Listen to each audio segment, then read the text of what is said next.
Oh là les cœurs fertiles, j'espère que vous allez bien. Installez-vous parce que aujourd'hui on va parler de botanique, de code de la route et de sabotage industriel. Il y a quelques jours, je suis rentrée chez moi et je suis tombée nez à nez avec mon bouquet de fleurs. Un truc vraiment super. Offert par encore un énième mec dont le souvenir est déjà plus flou que mon reflet un lendemain de soirée. Et là, en fait, je me suis pris une claque. Le bouquet, lui, il pète la forme, il est là, bien hydraté, alors que le mec, lui, il a déjà rejoint le cimetière de mes dates foireux. C'est quand même un comble, non? J'ai la main verte, hein, mais tellement verte que j'arrive à maintenir en vie des tiges coupées privées de racines, mais que je ne suis même pas capable de garder un mec avec un rythme cardiaque et un abonnement Netflix plus de 3 semaines. À ce stade, on va pas se mentir, ce n'est plus de la malchance, c'est du sabotage horticole. Et l'aveu, il est terrible, mais nécessaire. Le souci, c'est pas moi, hein. Ce n'est pas de malchance ou on m'a pas jeté un mauvais sort, hein. C'est mon fonctionnement. C'est clairement ma manière de choisir. Et cette porte de mon jardin que je laisse ouverte à n'importe quel randonneur égaré. Alors oui, t'inquiète, les mecs aussi ils ont leurs problèmes, mais aujourd'hui on va se concentrer sur notre cerveau à nous. Parce qu'à un moment donné, faut admettre qu'on attire ce qu'on vibre. Et évidemment, si tu vibres l'urgence, tu n'attires pas de la stabilité, tu attires du passage. Je suis votre hôte et bienvenue dans cet épisode où on va enfin notifier à notre cerveau que la route est barrée et que le lapin blanc de Alice au pays des merveilles va finir à la cocotte. Donc on va se dire les choses, les vraies choses. On va enlever le maquillage et les punchlines 2 minutes. Passé 30 ans, pour une fille comme moi, et avec mon câblage anxieux, c'est plus de la recherche que je fais. Je suis pas en train de faire des rencontres. Je suis devenue dépendante.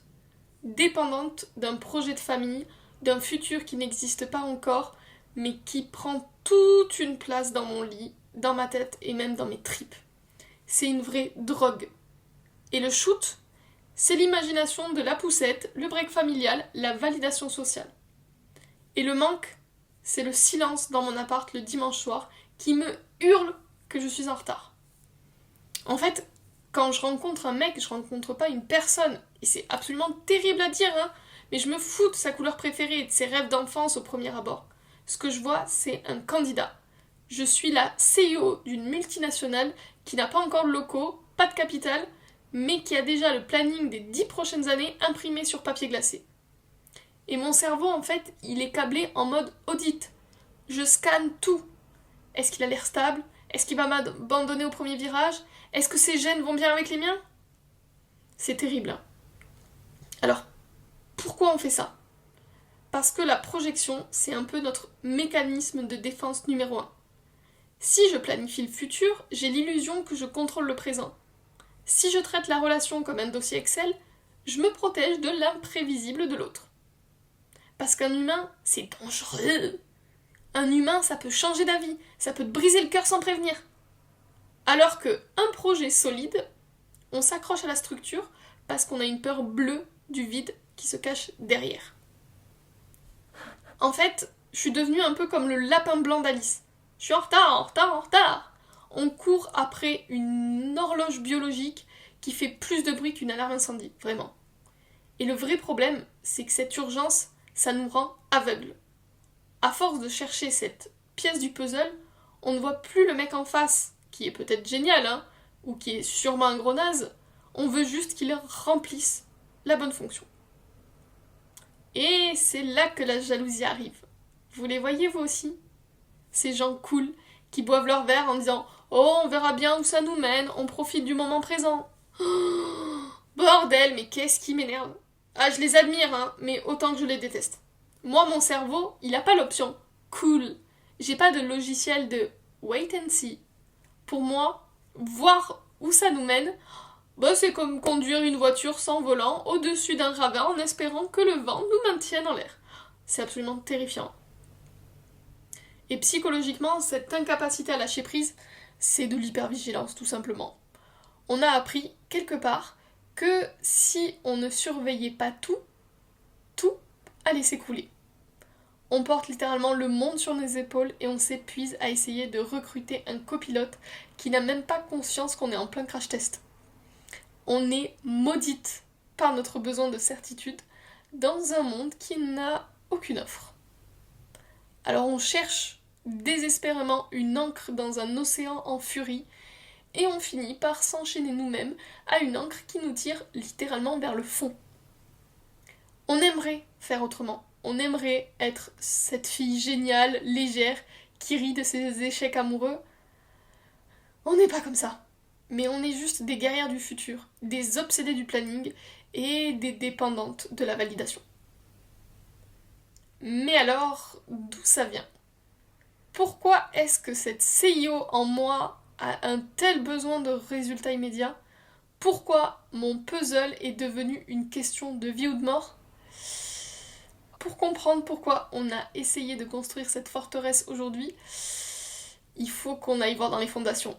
On a tourné autour du pot pendant bien trop d'épisodes. Là, il faut qu'on remonte le fil, là où le câblage a été posé pour la première fois. Et c'est dans le jardin de notre enfance. Là où un certain jardinier, sorry papa, a laissé sans le vouloir quelques zones de friche.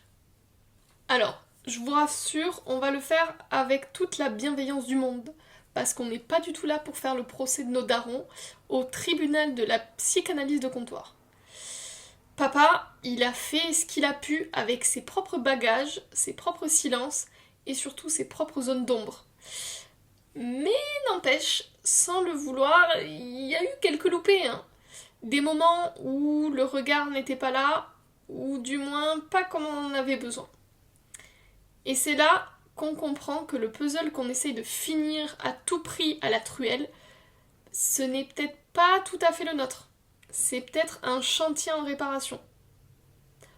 Du coup, pourquoi on est si obsédé par cette image de famille parfaite? Parce que psychologiquement, on essaye de solder une dette émotionnelle qu'on traîne depuis le bac à sable. Est-ce qu'on cherche vraiment un mari?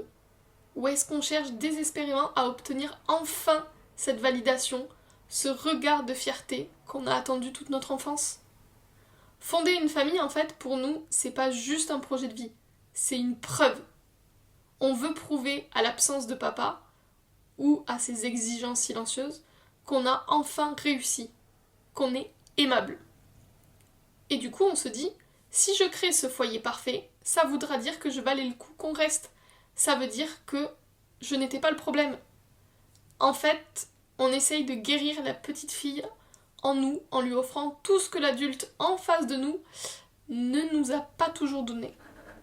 Et c'est là que l'angoisse de l'abandon vient de faire un pacte avec notre horloge biologique. Pourquoi on panique à 30 ans? C'est pas juste une question d'ovocyte. C'est que dans notre tête d'enfant, pas tout à fait guéri, être seul à 30 ans, ça ne veut pas dire juste être célibataire et libre. Ça veut dire qu'on est rejeté par la tribu. On est oublié. Alors, on rejoue en boucle la scène de la petite fille qui attend qu'on vienne la chercher à l'école, les yeux fixés sur le portail, le cœur qui bat un peu trop vite à chaque voiture qui passe. Sauf que cette fois, l'école, c'est la vie. Et le bus qu'on veut pas rater, c'est le mariage. Et on court après un mec comme si notre survie sociale en dépendait, parce que rester seul sur le trottoir, c'est comme revivre ce sentiment viscéral qu'on n'est pas une priorité. Et c'est là qu'on fait l'erreur fatale, celle qui nous épuise à chaque fois. On choisit des mecs flétris, des mecs indisponibles, ou encore des mecs qui ont autant envie de s'engager qu'Hadès de faire un câlin à Zeus. Pourquoi? Parce qu'on a la main verte. On se dit qu'avec notre amour démesuré, notre patience infinie et notre expertise en survie émotionnelle, on va réussir là où tout le monde a échoué. On va les faire éclore. C'est un peu le syndrome du sauveur. C'est juste une version déguisée de notre peur de l'abandon. En gros, Si je le répare, il aura besoin de moi, et s'il a besoin de moi, il pourra pas me quitter. On mise tout sur le potentiel de l'autre pour ne pas avoir à regarder notre propre vide. On se transforme en infirmière de l'âme parce qu'on croit, dur comme fer, que l'amour se mérite à la force du poignet et du sacrifice. On se dit, si je l'arrose assez de mes larmes et de mon attention 24 heures sur 24, il finira par devenir l'homme dont j'ai besoin sur mon puzzle. Spoiler, un mec, ce n'est pas un ficus, les gars.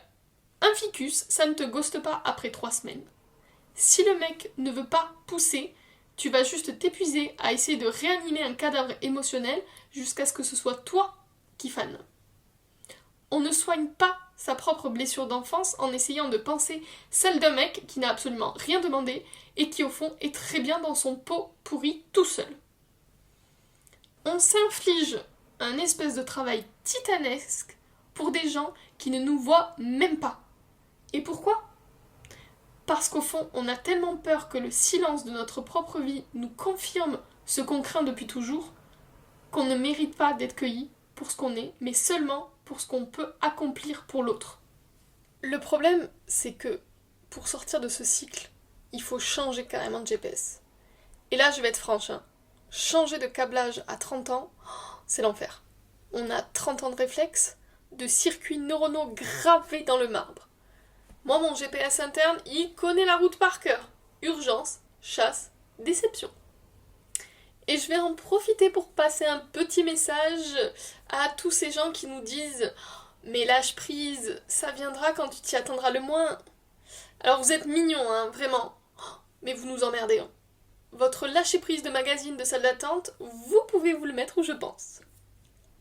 Si c'était si facile de débrancher 30 ans d'angoisse de l'abandon en faisant 3 inspirations par le nez, ça se saurait. Donc le lapin blanc de votre optimisme béant, il va finir encivé dans ma cocotte si vous continuez.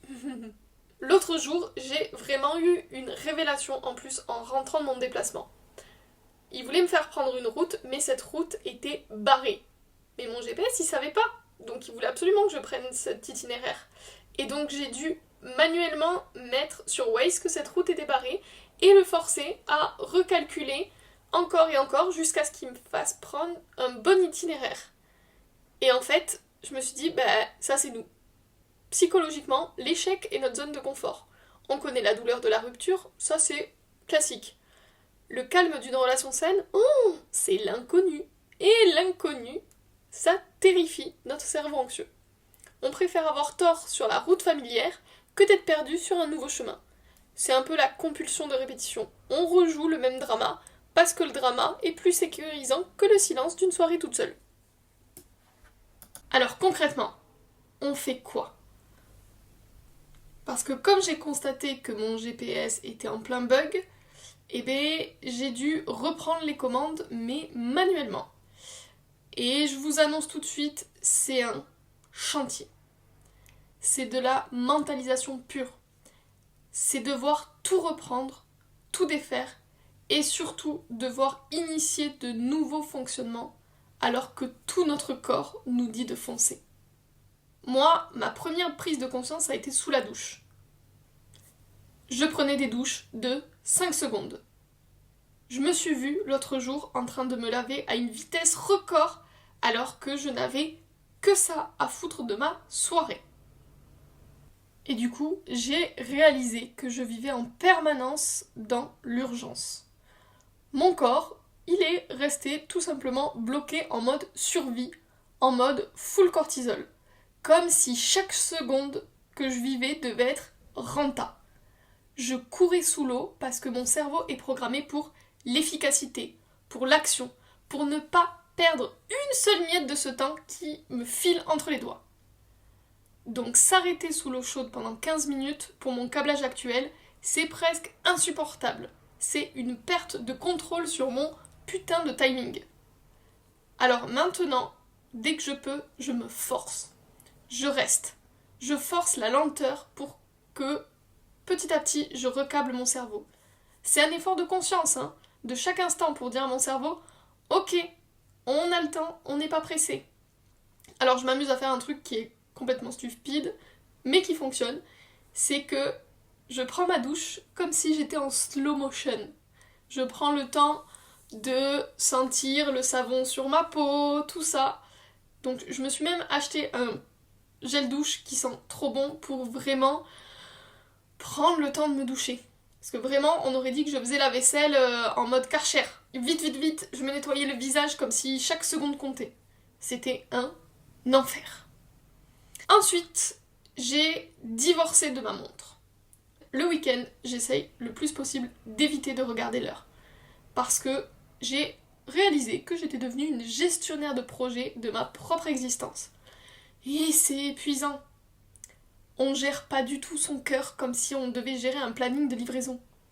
Alors j'essaye de redevenir un être vivant qui respire, pas une espèce de putain de pièce de puzzle qui court après une échéance. On prend le temps.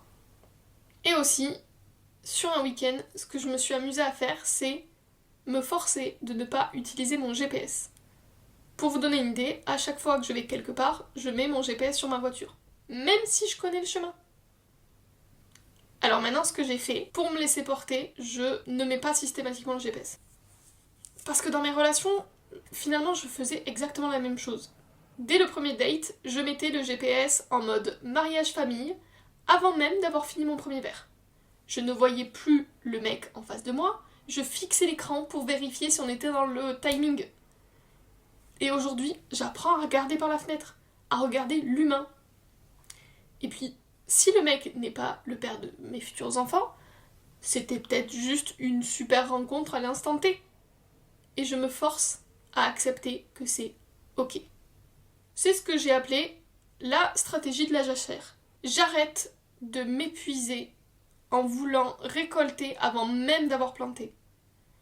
Et on va pas se mentir, ça demande une énergie folle de tout déconstruire.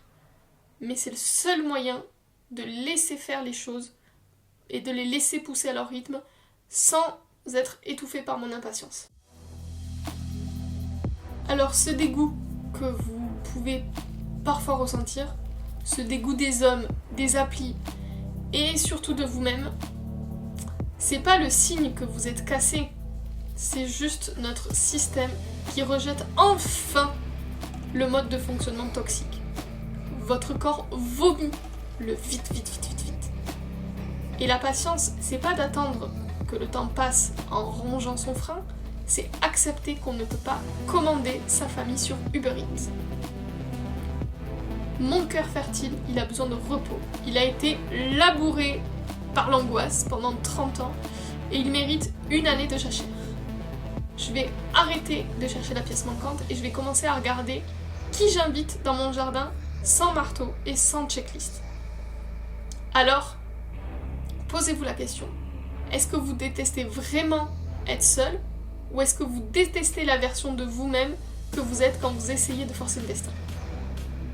Alors, arrêtez de courir après le bus, surtout quand il va au dépôt. Prenez une douche de 20 minutes. Je vous rassure, le monde ne va absolument pas s'écrouler. Et votre futur ne va pas décider de s'évaporer parce que vous respirez. Alors on se retrouve dans un prochain épisode. Et d'ici là, bon recalcul de GPS.